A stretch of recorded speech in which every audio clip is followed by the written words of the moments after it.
Salah satu nilai penting dari Nahdlatul Ulama tidak pernah punya sejarah mengkhianati negaranya sendiri. Nih,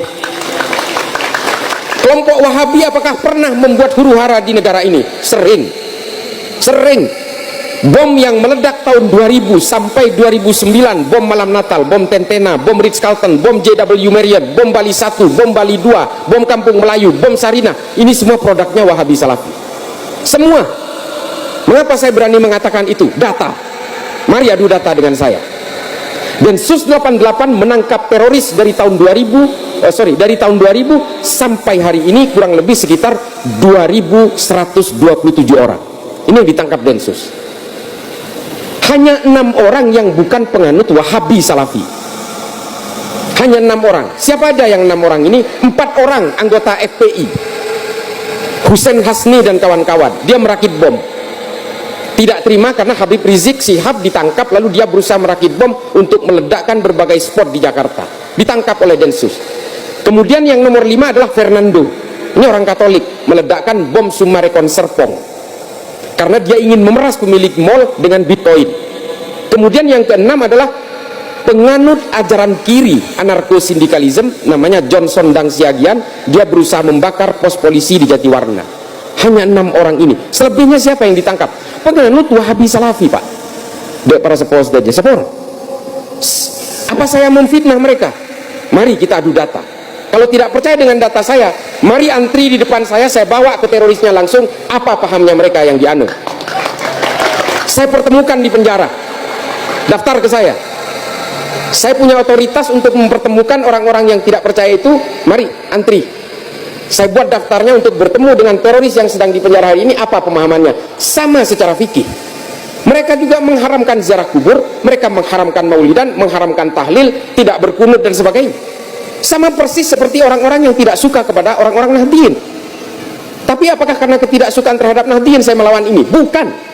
Karena ini adalah menjadi penyebab dari berbagai gerakan-gerakan radikal di seluruh dunia.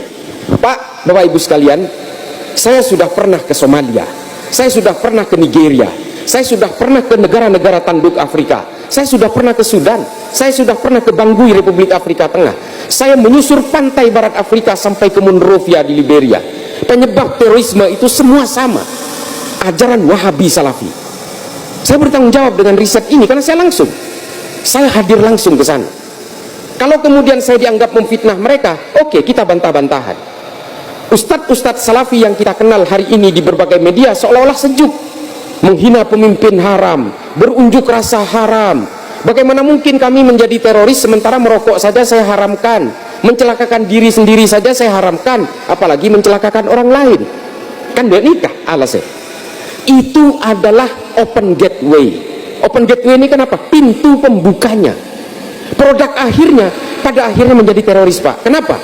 Ajaran ini pada akhirnya membangun kesadaran kognisif, membangun kesadaran secara perlahan bahwa nanti mereka akan benci terhadap perbedaan.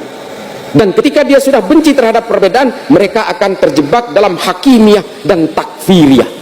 Mereka akan menghakimi orang yang berbeda dan kemudian mengkafir-kafirkan siapapun yang berbeda. Mereka mengklaim kebenaran bahwa kebenaran hanya miliknya, orang lain yang berbeda dengan dia pasti salah. Nih, orang-orang penganut Ahlus Sunnah wal Jamaah disebut sebagai orang-orang jahiliyah, sampai Aswaja pun diplesetkan oleh mereka. Aliran sesat warisan jahiliyah, Aswaja diplesetkan oleh mereka. Kita sebenarnya tidak peduli mereka ini punya pemahaman apa, mereka menganut tafsir apa, mau menganut manhaj apa, silahkan, itu hak, kita nggak bisa melarang, semua orang punya hak itu. Tapi tolong jangan benci perbedaan. Kalau mereka ini membenci perbedaan, mereka tidak akan bisa hidup dimanapun, karena perbedaan diantara semua manusia ini adalah sunnatullah. Saya katakan manhaj salaf itu satu-satunya manhaj yang benar, yang terbaik dan terbenar sebagai barometer kebenaran. Jadi manhaj salaf manhaj yang paling benar dalam segala hal.